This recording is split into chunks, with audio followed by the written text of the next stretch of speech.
Welcome back to the my new video guys and my YouTube channel guys. Today guys we are going to upload guys how can we disable our gesture navigation mode in our Tecno phone. As you can see guys, we don't have guys this button navigation guys, we have this gesture navigation, and guys you don't like this gesture navigation guys, you want to disable in your Tecno mobile. So guys, how can you disable it in this video fans? I am going to show you guys.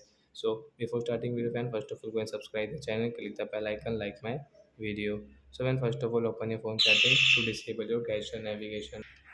Friends, after on phone setting, guys, scroll guys, disable your gesture navigation. Then guys, you can see system navigation, system setting. Guys, tap here.